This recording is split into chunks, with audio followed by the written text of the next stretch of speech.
carnivore, vegan, keto, Mediterranean, low fat. Everybody claims their diet is the best, but which one is best for you? Today, I'm going to help you understand the basic principles of nutrition to keep in mind no matter what diet you choose. Ready? The closest my family has been to World War III was a wedding when my cousin Maggie and my cousin Harry sat next to each other. My cousin Maggie at the time was a vegan, and my cousin Harry had just embraced the carnivore diet. You can imagine the bickering all night long. Harry seems to be on purpose, flaunting steak over layers of bacon and more meat, while Maggie was there very dignified, sending reprobatory glances on his direction, probably thinking, what an animal murderer you are. The interesting thing is that they both love their diets and they both rave about the great benefits they were deriving from them. What happens when it's your turn to decide and you are hearing all this contradictory information around you? In order to clarify all this confusion, let's return to the basis and let's cover some universal principles to keep in mind whenever you choose a diet. Principle number 1, the closest the food is to its natural state, the better. The food industry is adding addictive substances to processed food. There's sugar, there's fat, there's salt being added to food unnecessarily, only for the purpose of getting us addicted. But also, every time a food becomes processed, there's more opportunities to add substances that our bodies are not used to process. From chemicals to dyes to preservatives to emulsifiers, things that alter our microbiome, good bacteria in our intestinal flora that has hundreds of functions. From our immune system to our metabolism and blood glucose control, you want to keep a healthy microbiome. Give your microbiome food that is recognizable. That means if you have a choice between a glass of juice bought at the store and eating an orange, go for the orange. If you can choose between a banana muffin and a real banana, choose the banana. If you can go for fresh fruit instead of canned fruit, go for the fresh fruit. The closest the food is to its natural state, the better our microbiome is, the better we are. Number 2, think protein. Something that more and more people are beginning to acknowledge is that the previous recommendations for dietary protein were probably not enough.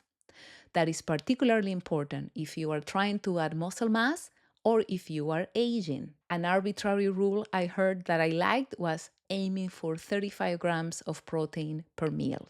I'm not going to dwell today on what is the right amount. You're always welcome to Google that and to make your own choice. But the one thing is important. When you focus on protein, number 1, you are ensuring you have the building blocks for muscle building and for your immune system. Number 2, protein leads to better satiety. When you eat protein, and actually that also applies to certain fats, you feel fuller and you are less likely to overeat later. There's even a theory that we have receptors to sense how many amino acids we have that in the day, and if we have not satisfied that requirement, we will continue to feel hungry. At the minimum, focusing your meal around protein will leave less room for the carbs that may not be best for you. Protein is something that comes very easily to people who have chosen the carnivore lifestyle. It requires more thinking for someone who, for example, chooses to be a vegetarian, a vegan, or a low-fat diet. Number 3 is a very important one for me. Beware of simple sugars. I consider myself a sugar addict, and I also admit that if I eliminated all sugar from my life may not be as worth living. My epiphany that I needed to control sugar in my diet came because I noticed that if I skipped breakfast, I was less hungry in the middle of my work morning.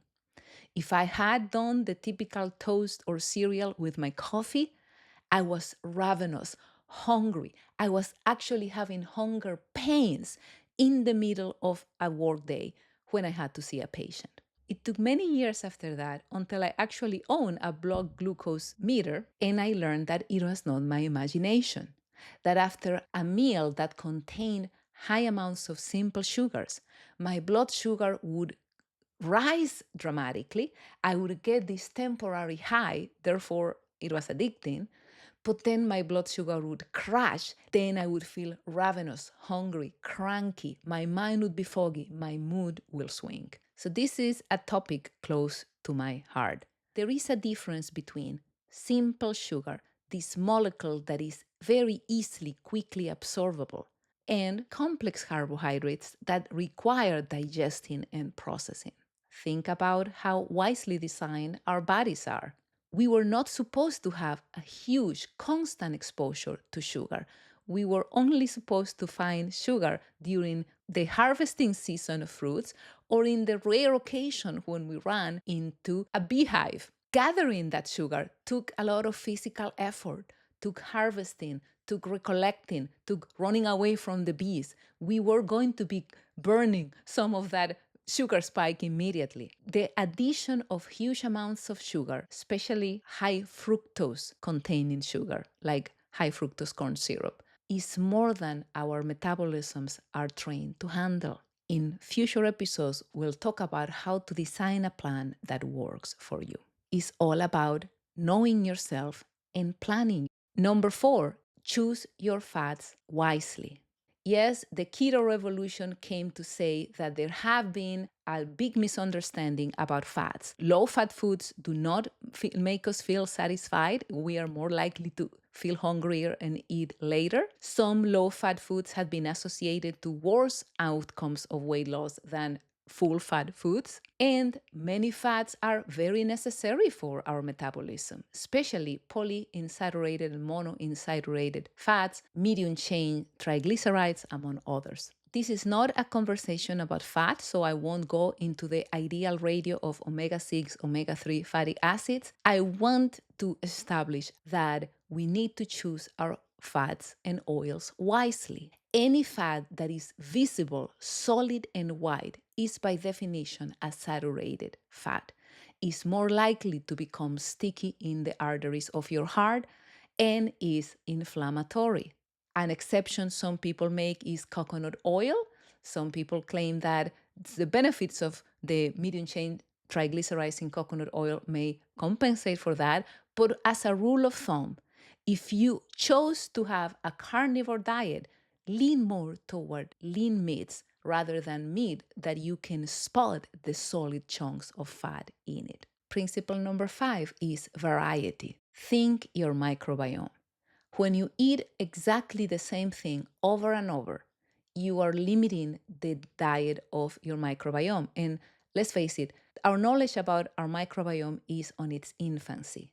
There's a lot we don't know yet. But something we do know is that if you had a bunch of pets that you took care of, you would want to make sure they're not malnourished, that you have given them a wide variety of foods. Therefore, think about introducing new things into your diet from time to time. Think about surprising your microbiome, feeding it new things. And as a bonus point, consider an occasional serving of fermented foods. That's something that has enough data behind, is good for your immune system, for your microbiome function, and you can obtain in any way you want. You can have it like me through yogurt or kefir. If you are a vegan, you can have it through kombucha or sauerkraut. The last principle is something we may not like to hear, but it's true and we need to address it. Thermodynamics cannot be ignored. Ultimately, the number of calories you take in matters. Yes, when our metabolisms are working optimally, we can get away with a lot. The healthier our metabolism becomes when you start losing inflammatory fat, gaining muscle mass, the more efficiently our nutrients are processed. And you can get away with much more than you think. However, there is a limit. If you take in 20,000 calories, you are going to gain weight. And believe me, some of the food options out there can lead us to consume that much. Learning portion control sounds like a dirty word, so I prefer to call it readjusting the set point of our appetite. And trust me, that's a lot easier when you are doing the first steps. When you are having protein, your satiety mechanisms are triggered more easily. When you are consuming foods in natural state, they are more likely to have fiber, which is fulfilling. When you are keeping a healthy microbiome, you have a better working metabolism. When you are reducing the simple sugars in your diet, you would be surprised of how drastically your appetite gets under control. It happened to me. As your takeaway for today, I would like you to choose one of those. Which of those points we discussed today is the simplest, least energy consuming, that can break the inertia and generate some momentum in your life? Could it be replacing one of your snacks from something processed to something more natural? Could it be tweaking your breakfast so it's circled around protein more than carbs? Would it be to eliminate a couple of doses of liquid sugar from your diet, like orange juice or sugary soda, and replace them by water? Could it be introducing a source of healthy oils into your meal to trigger better satiety? Whatever is easier for you that can potentially improve your eating habits by 1%, you get to choose, you get to incorporate it this week. Because remember, this is not about a diet, this is about a lifestyle. Sometimes it can feel overwhelming to reconcile all the contradictory information about diet. Today, we're going to be talking about how to make the choices that apply to your unique individual preferences and circumstances. And by the way, if this conversation has helped you, please consider sharing it with someone you care for. Join the conversation and consider subscribing